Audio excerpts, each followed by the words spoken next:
नमस्कार। दिन भर की बड़ी खबरों में आपका स्वागत है। मैं हूं आपके साथ आदित्य कुमार। आज इस बुलेटिन में बात होगी एलएसी पर जारी चीन की मनमानी की, राहुल के तेवर से बढ़ी केंद्र की परेशानी की, जानेंगे कि राजस्थान मामले पर सुप्रीम कोर्ट में क्या हुआ खास और क्या पीएम मोदी ही रखेंगे राम मंदिर की आधारशिला, और आखिर में बात आत्मनिर्भर पैकेज के एमएसएमई पर पड़े प्रभाव की। लेकिन तमाम बड़ी खबरों से पहले एक नजर सुर्खियों पर।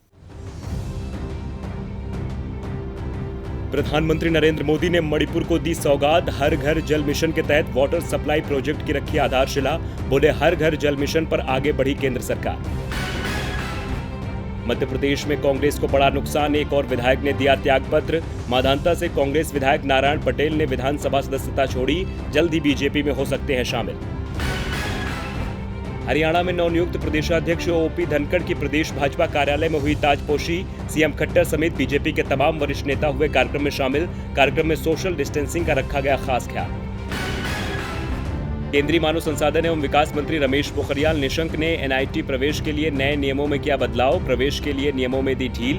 प्रवेश के लिए जेईई मेन 2020 पास अभ्यर्थियों को 12वीं के सर्टिफिकेट की होगी जरूरत।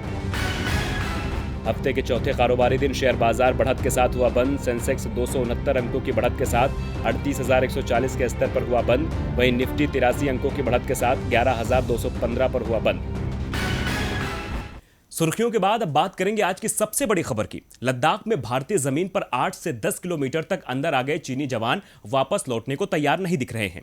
दोनों देशों के बीच इस मुद्दे को लेकर कई बार बातचीत हो चुकी है, लेकिन चीन हर बार की तरह भी अपने वादे से पीछे हट रहा है और उसने अपने जवानों को हटाने की जगह हजारों की संख्या में उनकी तैनाती कर दी है, जिससे हालात खराब भी हो सकते हैं। इसी पर चर्चा के लिए हमारे साथ मौजूद है राजीव जी।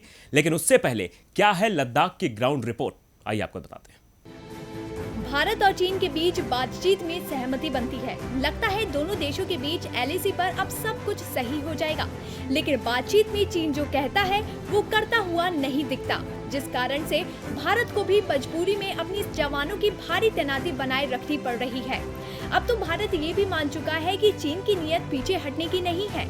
केंद्रीय मंत्री राजनाथ सिंह तो लगातार ये दावा भी कर रहे हैं कि चीन के साथ एलएसी का मामला बातचीत से हल हो जाएगा। इसकी उन्हें बिल्कुल भी उम्मीद नहीं है। चीन लद्दाख सेक्टर में अपने ही समझौतों की धज्जियां उड़ा रहा है। समझौते के बाद चीनी जवान कई इलाकों में कुछ मीटर पीछे हटे हैं, तो कई इलाकों में उनकी आवाजाही बनी हुई है। भारतीय पक्ष ने समझौतों का अक्षरशः पालन करते हुए उन इलाकों में गश्त तक करना छोड़ दिया है, जहां जून से पहले भारतीय जवान नियमित रूप से गश्त कर रहे थे। लेकिन चीन की हर बार अपनी बात से पलटने की नीति के कारण भारत को भी अपनी रणनीति बदलनी पड़ रही है। Hot spring, finger 4, Y junction और देपसांग कुछ ऐसे इलाके हैं जहां से चीनी जवान पीछे हटते नहीं दिख रहे हैं। जबकि दोनों देशों के बीच हुई बातचीत में समझौता हुआ था कि चीन और भारत दोनों ही अपने जवानों को पीछे हटाएंगे और जून से पहले वाली स्थिति में चीनी जवान लौट जाएंगे। लेकिन चीन समझौते को मानता नहीं दिख रहा है, जिस कारण भारत को भी इस समझौते को पीछे छोड़ना होगा। चीनी मंसूबों को समझते हुए अब भारत ने भी यहाँ लंबे समय तक टिके रहने की तैयारियां शुरू कर दी हैं। इन तैयारियों के लिए विशेष तंबुओं का इंतजाम भी तेजी से शुरू हो गया है, जो जवानों को 0 से 40 डिग्री नीचे के तापमान में भी गर्मी का एहसास करवाते हैं। ठीक इसी प्रकार के बंकरों का निर्माण भी तेज कर दिया गया है। वैसे भी भारतीय जवानों को इस तरह के हालात में रहने का अनुभव है। अब रुख करते हैं राजीव जी का। राजीव जी, बहुत स्वागत आपका। धन्यवाद आदित्य। राजीव जी, लद्दाख मामले पर केंद्र सरकार के बयान समझ से परे हैं। सर्वदलीय बैठक में पीएम मोदी कहते हैं कि भारत की जमीन पर कोई दाखिल नहीं हुआ, तो वहीं बाद में चीनी सेना के पीछे हटने को अपनी जीत बताते हैं। लेकिन अब खबर है कि चीन के जवान पीछे हटने की बजाय पहले से ज्यादा संख्या में तैनात हो गए हैं, लेकिन सरकार इस पर कोई जवाब नहीं दे रही है। ऐसे में राजीव जी, क्या लगता है कि सरकार क्या वाकई लद्दाख मामले पर कुछ छुपाने की कोशिश कर रही है? जी आदित्य, भारत और चीन के बीच संबंध बहुत नाजुक दौर से गुजर रहे हैं और ऐसे वक्त में एक निर्वाचित सरकार से यही अपेक्षा रहती है, यही उम्मीद रहती है कि वो वास्तविक हालात के बारे में साफ साफ जानकारी देगी। लेकिन अभी तो ऐसा लग रहा है मानो केंद्र सरकार आंख मिचौली खेल रही है। लद्दाख मामले में उसके बयानों में इतने अंतर्विरोध हैं आदित्य की समझ में ही नहीं आ रहा है कि क्या सही कहा जा रहा है और क्या झूठ बोला जा रहा है। कभी कहा जाता है कि चीन के जवान सीमा के इस पार नहीं आए, फिर सरकार ही बताती है कि चीन के जवानों को पीछे खदेड़ दिया गया। कभी कहा जाता है कि बातचीत के जरिए विवाद का समाधान करने की कोशिश चल रही है, फिर यही कहा जाता है कि बातचीत से हल निकलेगा, इसकी उम्मीद नहीं है। कभी कहा जाता है कि समझौते के बाद दोनों देशों की सेनाएं जो हैं वो पीछे हट रही हैं। फिर खबर आती है कि सीमा पर दिन रात गश्त बढ़ा दी गई है, आर्मी के साथ एयरफोर्स भी मुस्तैद हैं। अमूमन ठंड के मौसम में आदित्य उस बर्फीले इलाके में सेनाएं नहीं रहती हैं, लेकिन इस बार -40 डिग्री सेल्सियस तापमान में जवान वहां रह सकें, इसकी तैयारी की जा रही है। ये सारी बातें यही दर्शाती हैं कि लद्दाख मामले पर सरकार कुछ भी ठीक ठाक नहीं बता रही है और कहीं ना कहीं इसमें सरकार की कमजोरी ही झलक रही है, क्योंकि अगर सारी बातें ठीक रहती और सब कुछ नियंत्रण में रहता तो सरकार को साफ बात करने में क्या हर्ज था। छिपाया तो वहीं जाता है जहां कुछ ना कुछ गलत हो, और चीन मामले पर सरकार का रवैया छिपाने वाला ही नजर आ रहा है। चुनाव के वक्त मजबूत सरकार होने का जो दावा मोदी सरकार ने किया था वो अब मजबूर सरकार में तब्दील होते हुए दिख रहा है। बहुत बहुत धन्यवाद राजू जी तमाम जानकारी के लिए। बढ़ते हैं अगली खबर की ओर। कांग्रेस के पूर्व अध्यक्ष और वायनाड से सांसद राहुल गांधी इन दिनों लगातार मोदी सरकार को आड़े हाथों ले रहे हैं। राहुल ने आज truth with Rahul Gandhi series का तीसरा वीडियो रिलीज किया। राहुल ने कहा कि पीएम के पास चीन से निपटने की कोई रूपरेखा नहीं है, इसलिए चीन हमारी सीमा में घुसा है। एक रिपोर्ट के जरिए देखिए कि राहुल गांधी ने अपने तीसरे वीडियो में क्या कुछ कहा। राहुल गांधी अपनी वीडियो सीरीज के जरिए केंद्र सरकार को लगातार नसीहत दे रहे हैं और आज इस सीरीज का नया एपिसोड सामने आया। राहुल गांधी ने अपनी वीडियो सीरीज का तीसरा वीडियो आज जारी किया, जिसमें उन्होंने प्रधानमंत्री नरेंद्र मोदी पर सवाल उठाए। साथ ही चीन से भारत को कैसे निपटना चाहिए इसके बारे में भी उन्होंने बताया। उन्होंने अपने वीडियो में कहा कि प्रधानमंत्री का 100% फोकस खुद की छवि बनाने पर है। भारत के सभी संस्थान इसी काम को करने में व्यस्त हैं। एक व्यक्ति की छवि एक राष्ट्रीय दृष्टि का विकल्प नहीं है। और वहीं भारत को चीन से कैसे निपटना चाहिए, इस पर राहुल गांधी ने कहा कि यदि आप उनसे निपटने के लिए मजबूत स्थिति में हैं तभी आप काम कर पाएंगे, उनसे वो हासिल कर पाएंगे जो आपको चाहिए, और ये सचमुच किया जा सकता है। लेकिन यदि उन्होंने कमजोरी पकड़ ली तो फिर गड़बड़ है। पहली बात, आप बगैर स्पष्ट दृष्टिकोण के चीन से नहीं निपट सकते, और मैं केवल राष्ट्रीय दृष्टिकोण की बात नहीं कर रहा, मेरा मतलब अंतर्राष्ट्रीय दृष्टिकोण से है। बेल्ट एंड रोड ये धरती की प्रकृति को ही बदलने का प्रयास है। जाहिर सी बात है कि सीमा विवाद भी है और हमें इसका समाधान भी करना है, लेकिन हमें अपना तरीका बदलना होगा। राहुल गांधी ने आखिर में कहा कि भारत में हम आपस में लड़ने में ही परेशान हैं। मैं जानता हूं कि प्रधानमंत्री प्रतिद्वंदी हैं। मेरी जिम्मेदारी उनसे प्रश्न पूछने की है। मेरा दायित्व है कि मैं उनसे प्रश्न पूछूं, दबाव डालूं ताकि वो काम करें, लेकिन उनका विपक्ष के प्रति दृष्टिकोण सही नहीं है और यही वजह है कि भारत चीन की सीमा में घुस गया है। राहुल गांधी का साफ इशारा राजस्थान में हुए घटनाक्रम पर था कि अगर हम आपस में एक दूसरे को गिराने में लगे रहेंगे तो स्वाभाविक है कि तीसरा इसका फायदा उठाएगा। बहरहाल राहुल गांधी ने तो पीएम मोदी को एक नसीहत के तौर पर सबको मिलकर चीन से विवाद का हल निकालने की सलाह दी है। अब देखना होगा कि राहुल गांधी के इन सवालों का सत्ता पक्ष क्या जवाब देता है। चीन के मुद्दे पर केंद्र सरकार के खिलाफ राहुल के तेवर शांत होते नजर नहीं आ रहे हैं, तो वहीं शांत तो इस वक्त राजस्थान का माहौल भी नहीं है।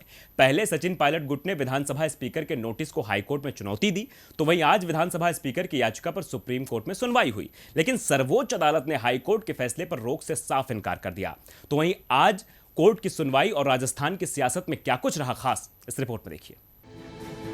सचिन पायलट की बगावत के बाद से राजस्थान का सियासी माहौल दिन ब दिन हलचल भरा होता जा रहा है। एक तरफ अशोक गहलोत और सचिन पायलट की सियासी लड़ाई हाईकोर्ट तक पहुंच गई है, जहां कल यानी 24 जुलाई को सुनवाई होनी है। तो वहीं हाईकोर्ट ने जो राहत पायलट गुट को दी थी, उसके खिलाफ विधानसभा स्पीकर ने भी सुप्रीम कोर्ट का दरवाजा खटखटाया था।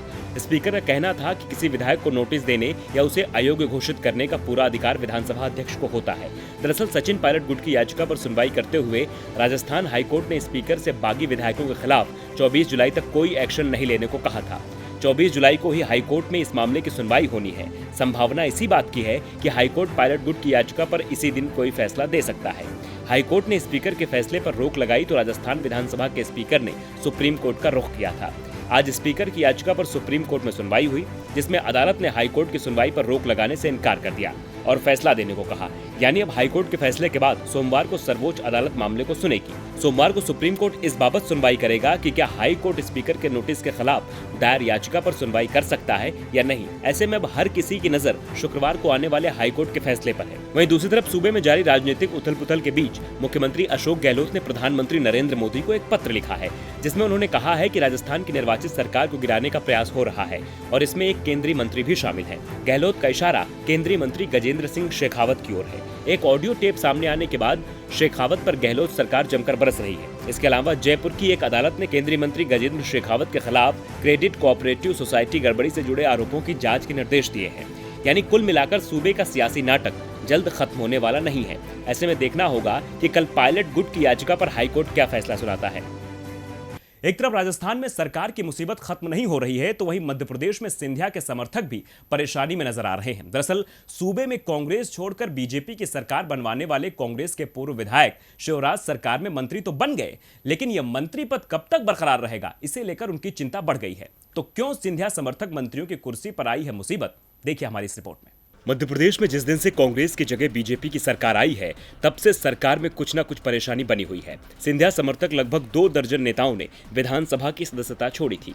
इसका फायदा बीजेपी को मिला और राज्य में बीजेपी की सरकार भी बन गई। इसके बाद इनमें से 14 लोगों को बीजेपी की शिवराज सरकार में मंत्री भी बना दिया गया, जिसमें तुलसीराम सिलावट, गोविंद सिंह राजपूत को पहले मंत्रिमंडल विस्तार में 21 अप्रैल को मंत्री पद की शपथ दिलाई गई थी। संवैधानिक नियमों के अनुसार दोनों को 20 अक्टूबर तक विधानसभा का सदस्य निर्वाचित होना था, लेकिन निर्वाचन आयोग के सूत्रों से जो खबर मिल रही है, उसमें चुनाव आयोग अक्टूबर में विधानसभा उपचुनाव कराने को तैयार नहीं है। आपको बता दें कि कई राज्यों में 7 सितंबर तक लोकसभा और राज्यसभा विधानसभाओं के उपचुनाव होने थे, लेकिन कोरोना के बढ़ते मामलों को देखते हुए चुनाव आयोग ने फिलहाल इनको स्थगित कर दिया है। चुनाव आयोग ने कहा कि जैसे ही हालात ठीक होंगे चुनाव कराए जाएंगे, जबकि WHO से लेकर तमाम विशेषज्ञ दावा कर रहे हैं कि ये साल हमें इस मुसीबत के साथ ही काटना पड़ सकता है। ऐसे में तुलसीराम सिलावट, गोविंद सिंह राजपूत के लिए 21 अक्टूबर तक विधानसभा की सदस्यता हासिल करना बहुत मुश्किल दिखाई दे रहा है। वैसे शिवराज सरकार में ऐसे 14 मंत्री हैं जो विधानसभा के सदस्य नहीं हैं, लेकिन सिंधिया समर्थक 2 मंत्रियों पर ही इस समय मुश्किल दिखाई दे रही है, क्योंकि बाकी के 12 नेताओं ने मंत्री पद की शपथ जुलाई में ले ली थी, जिस कारण से उनके मंत्री पद पर 2020 में किसी तरह की समस्या नहीं है। अब सिंधिया के समर्थकों का मंत्री पद बरकरार रहता है या नहीं, ये तो वक्त बताएगा, लेकिन फिलहाल राम मंदिर निर्माण के भूमि पूजन का वक्त नजदीक आ रहा है। इस कार्यक्रम की तारीख 5 अगस्त तय हो गई है, जिसमें पीएम मोदी, गृह मंत्री अमित शाह के अलावा मंदिर आंदोलन से जुड़े लाल कृष्ण आडवाणी, मुरली मनोहर जोशी और उमा भारती के आने की संभावना है। लेकिन इस दौरान भी सोशल डिस्टेंसिंग का बखूबी पालन किया जाएगा। तो आखिर कैसी चल रही है भूमि पूजन कार्यक्रम की तैयारियां, इस रिपोर्ट में देखिए। प्रधानमंत्री नरेंद्र मोदी 5 अगस्त को अयोध्या में बनने वाले भव्य राम मंदिर की आधारशिला रखेंगे, लेकिन देश में बढ़ रहे कोरोना के संक्रमण के चलते इस कार्यक्रम में सोशल डिस्टेंसिंग का खास ख्याल रखा जाएगा। श्री राम जन्मभूमि तीर्थ क्षेत्र के कोषाध्यक्ष स्वामी गोविंद देव गिरी का कहना है कि शिलान्यास समारोह में 150 आमंत्रितों सहित 200 से ज्यादा लोग शामिल नहीं होंगे। स्वामी गिरी ने आगे ये भी कहा कि राम मंदिर के निर्माण की आधारशिला रखने से पहले प्रधानमंत्री नरेंद्र मोदी रामलला के दर्शन करेंगे। साथ ही अयोध्या में हनुमान गढ़ी मंदिर में हनुमान जी की पूजा अर्चना करेंगे। उन्होंने बताया कि शिलान्यास समारोह में अलग अलग राज्यों के सभी मुख्यमंत्रियों को भी आमंत्रित किया जाएगा। अयोध्या में राम जन्मभूमि स्थल पर 3 दिवसीय वैदिक अनुष्ठानों के लिए बड़े स्तर पर तैयारियां की जा रही हैं। अनुष्ठान 3 अगस्त से शुरू होगा और 5 अगस्त को भूमि पूजन के साथ ही समाप्त होगा। इसके साथ ही वरिष्ठ बीजेपी नेता और पूर्व उप प्रधानमंत्री लालकृष्ण आडवाणी और राम जन्मभूमि आंदोलन के अन्य नेताओं को भी समारोह में आमंत्रित किया जाएगा। आपको बता दें कि सुप्रीम कोर्ट की ओर से मंदिर के पक्ष में फैसला आने के बाद से ही मंदिर निर्माण की कवायद शुरू हो गई है। कोर्ट के आदेश पर ही मंदिर निर्माण के लिए राम जन्मभूमि तीर्थ क्षेत्र ट्रस्ट का गठन किया गया। ट्रस्ट के लोगों का कहना है कि मंदिर के नक्शे पर अंतिम मुहर लगने के 3 से 3.5 साल के अंदर मंदिर निर्माण का काम पूरा हो जाएगा। मंदिर के स्वरूप की अगर बात करें तो राम मंदिर के पुराने मॉडल से नया मॉडल अलग है। नए वाले मॉडल में राम मंदिर की ऊंचाई, चौड़ाई और लंबाई तीनों ही बढ़ा दी गई है। मंदिर अब 2 मंजिल की जगह 3 मंजिल का होगा। राम मंदिर के पहले वाले मॉडल में 3 गुंबद प्रस्तावित थे, लेकिन अब बताया जा रहा है कि 3 मंजिला मंदिर में अब 5 गुंबद रहेंगे। पूरे मंदिर में कुल 318 स्तंभ होंगे। मंदिर के हर एक तल पर 106 स्तंभ बनाए जाएंगे। खैर, राम मंदिर भूमि पूजन को लेकर तैयारियां जोरों पर हैं। अब सबको इंतजार है तो बस 5 अगस्त का। देखना होगा कि इस कार्यक्रम में और क्या कुछ खास रहता है।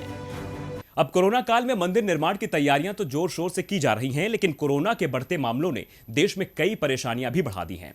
पूर्णबंदी ने कई कंपनियों का कारोबार ठप कर दिया, जिससे लोगों के सामने रोजगार की मुसीबत बढ़ा दी है। कई लोगों की सैलरी में भी कटौती की गई, लेकिन इस मुसीबत के दौर में भी सार्वजनिक बैंकों के कर्मचारियों के लिए खुशखबरी सामने आई है। एक रिपोर्ट देखिए। आज कोरोना के दौर में जहां तमाम सेक्टर मंदी की चपेट में है, कंपनियां अपने कर्मचारियों की सैलरी घटा रही है, वहीं सार्वजनिक बैंकों के कर्मचारियों के लिए अच्छी खबर सामने आई है। जी हां, सार्वजनिक बैंकों के कर्मचारियों के वेतन में 15% की बढ़त करने का निर्णय लिया गया है। उनको प्रदर्शन आधारित इंसेंटिव भी दिया जाएगा। ये बढ़ोतरी 1 नवंबर 2017 से ही लागू होगी। नवंबर 2017 से बढ़ोतरी होने का मतलब है कि बैंक कर्मचारियों को एरियर के रूप में भी मोटी रकम मिलेगी। आपको बता दें कि सार्वजनिक बैंकों के वेतन में बढ़ोतरी करीब 3 साल से लंबित थी।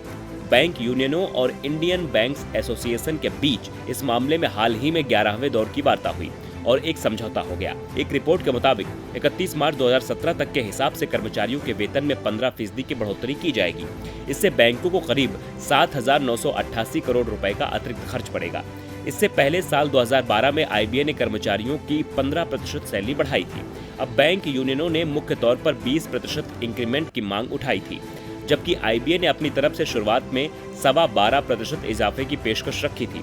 करीब 2 साल से बैंकों के प्रबंधन और कर्मचारी यूनियन के बीच इसी को लेकर बातचीत चल रही थी। यूनियन ने अपनी मांगे न माने जाने की स्थिति में हल्ला बोल की चेतावनी दी थी। दोनों पक्ष इस बात पर राजी हुए कि अब सरकारी बैंकों में भी प्रदर्शन आधारित इंसेंटिव की शुरुआत की जाए। ये अलग अलग बैंकों के प्रॉफिट के आधार पर ही होगा। समझौते के मुताबिक बैंक कर्मियों को अब हर साल 5 दिन की प्रिविलेज लीव के बदले इनकैशमेंट यानी नकद रकम मिलेगी। 55 साल के ऊपर के कर्मियों के मामले में ये 7 दिन का होगा। बैंकों के इस ऐलान के बाद कर्मचारियों को बड़ी राहत मिली है। और बुलेटिन के आखिर में बात आत्मनिर्भर पैकेज के एमएसएमई पर पड़े प्रभाव की। देश में जब कोरोना का प्रसार शुरू हुआ तो केंद्र ने पूर्णबंदी लागू कर दी, जिससे कामकाज ठप हो गए। कारोबारियों ने सरकार से मदद की गुहार लगाई तो मोदी सरकार ने आत्मनिर्भर भारत पैकेज का ऐलान कर दिया, जिसे लेकर सरकार ने जमकर अपनी पीठ थपथपाई।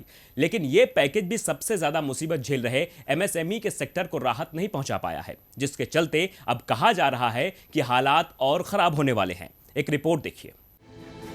कोरोना काल में प्रधानमंत्री नरेंद्र मोदी ने देश में अर्थव्यवस्था को तेजी देने के लिए 22 मई को 20 लाख करोड़ रुपए से ज्यादा के आर्थिक पैकेज का ऐलान किया था। इस पैकेज को सरकार ने हर क्षेत्र में सुधार के लिए उपयोगी बताया था, खासकर एमएसएमई सेक्टर के लिए। इस पैकेज में 3 लाख करोड़ रुपए एमएसएमई सेक्टर के लिए थे, जिससे उद्योगों को मदद मिल सके, लेकिन ऐसा नहीं हो पाया। जी हाँ, एमएसएमई सेक्टर के लिए सरकार के 3 लाख करोड़ रुपए के पैकेज का कोई खास असर नहीं दिख रहा है। बैंकों का एमएसएमई एनपीए बढ़ता दिखाई दे रहा है। एमएसएमई के लिए मोरेटोरियम की अवधि अगस्त में खत्म हो रही है। इसके बाद के महीनों में इस सेक्टर में और नौकरियां जा सकती हैं। फेडरेशन ऑफ इंडियन एमएसएमई के मुताबिक कोरोना और पूर्णबंदी की वजह से अगस्त तक इस सेक्टर में 4.5 नौकरियां जा सकती हैं। फेडरेशन के मुताबिक एमएसएमई आत्मनिर्भर पैकेज के तहत सरकार की ओर से जारी 3 लाख करोड़ रुपए लोन सहायता का कोई फायदा नहीं दिख रहा है, क्योंकि बैंक लोन देने में हिचकिचा रहे हैं। इससे आत्मनिर्भर पैकेज का जमीन पर कोई असर नहीं दिखाई दे रहा है। फेडरेशन के मुताबिक सितंबर से 61% एमएसएमई अपना लोन चुकाने की हालत में नहीं रहेगा। सिर्फ 16% एमएसएमई ही अपना लोन चुकाने की स्थिति में होंगे। आपको बता दें कि एमएसएमई यूनिटों में जून तक 2.5 से 3 करोड़ नौकरियां जा चुकी थी। अगस्त तक और 1.5 करोड़ नौकरियां खत्म हो सकती हैं। सरकार ने जो 3 लाख करोड़ रुपए का सहायता पैकेज दिया है, उससे सिर्फ 19% एमएसएमई की जरूरतें पूरी हुई है।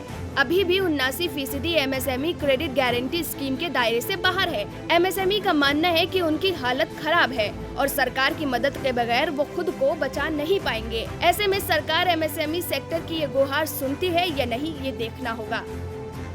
इस बुलेटिन में फिलहाल इतना ही। देखते रहिए टीवी लाइव। नमस्कार।